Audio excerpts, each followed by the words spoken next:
garage bento, and a cup yakisoba drowning in mayonnaise. And the text attached to it was a gacha game stamina to recover. Just mindlessly scrolling through the SNS timeline. Raiwa era ain't even funny. Look, even in the world of linguistics, from the perspective...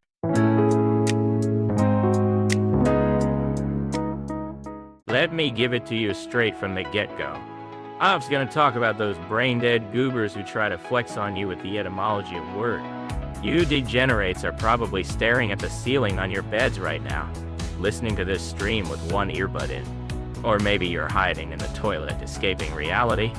There might be some student chads getting rocked in a packed commuter train, totally brain-dead, or some corporate wage slave bros slacking off at work with an Excel sheet open.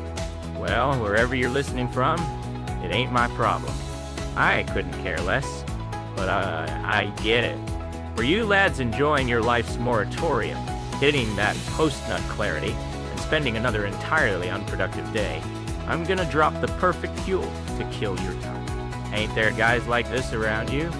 The clueless normies who can't read the room and suddenly start a self-insert monologue like, well, actually, the original meaning is blah, blah, blah. That's just outdated as hell. It's honestly painful to watch.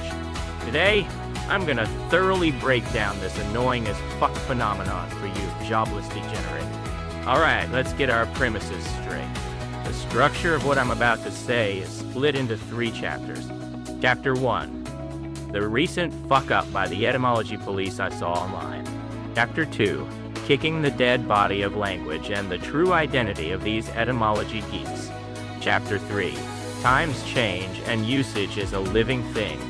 We're rolling with these 3 pillars. For those spoiled normies who complain it's too long and beg for a too long, didn't read summary, close this thread right now and go to sleep. Alright, let's jump right in. Chapter 1, the recent fuck up by the etymology police I saw online. So the other day, around 3 a.m., I was waiting for my gacha game stamina to recover, just mindlessly scrolling through the SNS timeline.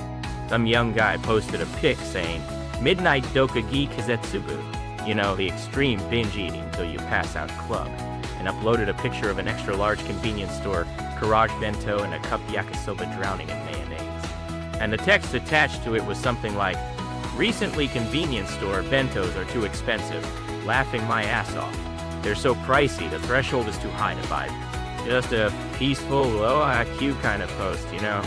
I was just looking at it like, yeah, I feel you, bro. But then, out of nowhere, some guy with an obscure landscape profile pic swooped in and dropped a massive garbage reply.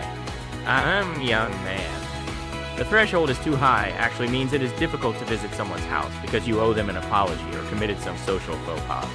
Using it to mean too expensive is a complete misuse. Why don't you properly consult a dictionary and restudy the original meaning and history? This is exactly why kids these days. Yikes. Nanny? What the fuck? That's what I thought. I swear I could smell the old man's stink radiating from my phone screen. Oh, big oof.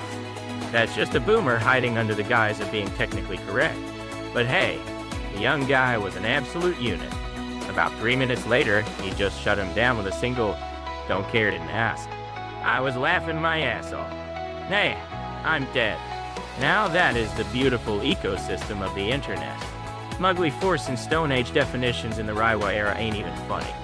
Look, even in the world of linguistics, from the perspective of these historic academic authorities, what those guys are doing has a specific name. It's called the Etymological Fallacy. It's that cringe state where they delusionally believe the old, past meaning is the one and absolute correct meaning, completely rejecting current usage. This etymological fallacy is a psychological trap where you convince yourself that the origin of a word is its ultimate essence or truth. Hearing etymology probably makes them hallucinated some profound, prestigious absolute rule. That's why they look down on current, living usage as some wrong, shallow mistake. But that's just your headcanon, isn't it? Separate facts from feelings seriously. The correlation here is absolute unit levels of strong. Next up, Chapter 2, kicking the dead body of language and the true identity of these etymology geeks. First off, what's the fundamental premise here? Etymology is basically just old folklore. It's just a record saying people hundreds of years ago used it like this. Forcing that into today's living conversations to flex on people like, "You're wrong, I'm right," is exactly like kicking the rotting skeletal corpse of a dead word. Let's see. I bet some of you degenerates are getting red in the face right now, trying to argue, but protecting correct Japanese is basic education, right? Press X to down. With that statement alone, you're certified brain dead and uneducated. Wipe your tears, bro. Language is decided by the majority vote of the area. Or rather, by the consensus of the people actually using it. A dictionary is just a scoreboard that retroactively jots down how things are being used at the time. Even the compilers making the dictionary are desperately gathering samples of what words people are using in the streets and on the net, updating it after the fact. The dictionary changes because the language changed. Language ain't dictated because a dictionary exists. There are way too many clueless normies getting this backwards. Let me use a baseball analogy. In today's pro baseball, the pitcher throws the ball, the batter hits it. If some old geezer suddenly storms out of the dugout raging, "No, no, no. In the 19th century rule book, this is an out, so it's definitely an out." What happens? Instant ejection, or rather everyone would think, is this guy brain dead, and drag him to a hospital. That's exactly what those etymology police are doing. Those guys don't want to protect the language. They just want to show off their paper-thin knowledge, look down on others, and jerk their own ego. They put on this face like they're some sage who deeply understands the history of words, but in reality, they're just using language as a tool to marinate in their own superiority complex. It's truly the pathetic end of an etymology geek, totally ignoring the context and the vibe of the room, just screeching, "My knowledge is supreme." It's honestly hilarious. If you've got time to cook up some garbage reply like that, you'd be better off quietly burning your gotcha game stamina and monitoring the sales ranking chart. Zero productivity. Alright, final topic. Chapter 3. Times change, and usage is a living thing. This is going to be on the test. There's this English word, decimate. Might be a word you uneducated lads never cross paths with, but whatever. The original meaning of this was a punishment in the ancient Roman army where they executed 1 in 10 soldiers. Deci means 10, see? But nowadays, when the guys over there use this word, they normally use it to mean destroying a large portion or dealing a massive blow. Now imagine if some brain-dead etymology geek popped up and said, "Hold on, you can't use decimate unless it's strictly 10%. 9% or 11% is unacceptable." What happens? Everyone's just gonna go, "Ooh, he really did it this time," completely cringe at him, and that's the end of it. It's completely normal for meanings to change with the times. Might sound counterintuitive, but that's reality. Humans only see what they want to see, and clinging to ancient knowledge leads you exactly here. Sure, there are exceptions, but look at the big picture, bro. At the end of the day, language is just a tool for communication. It's the exact same as a hammer or a screwdriver. As long as you can hit the nail, anything goes.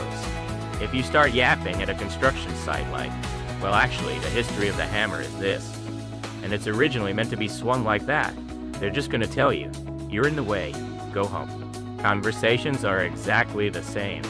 As long as we can communicate with the other person, laugh together, or get mad together, that's the right answer. Bringing in correct history or whatever into that is peak nonsense. Right now, often you degenerates are just shooting the shit in Moko Ben, our fake Kansai dialect, and we understand each other perfectly. This right here is the true, correct form of language. Fun fact for you.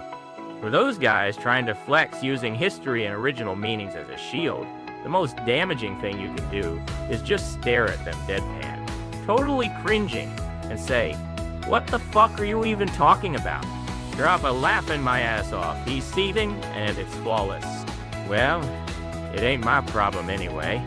Alright, let's do a quick survival check on you lads. If listening to my holy words today made you feel relieved like, "Wow, there really are brain-dead people out there," or gave you that sweet schadenfreude thinking, "At least I'm doing better than that guy," hit subscribe and drop a like. Think of it as your tribute to me. If you don't, have fun talking about etymology for the rest of your life and losing all your friends. One last thing. If you ever get cornered by an etymology geek at school or work tomorrow and they try to lecture you, just reply with, "Cool story, bro," and this will definitely make them red in the face, get super defensive, and try to drag you into a massive text wall debate. Just ignore them. Keep playing on your phone, and it's our absolute victory. Slam that 28-3 scoreboard right in their face. Anyway, I've got an early morning tomorrow, so I'm gonna crash. If you're satisfied with today's stream, subscribe. Next time, I'm gonna break down the sunk cost fallacy. It's the perfect topic for you degenerates who can't quit playing a trash game because you don't want to waste all the time and money you already blew on it. Look forward to it. All right, thread over. Rest in peace.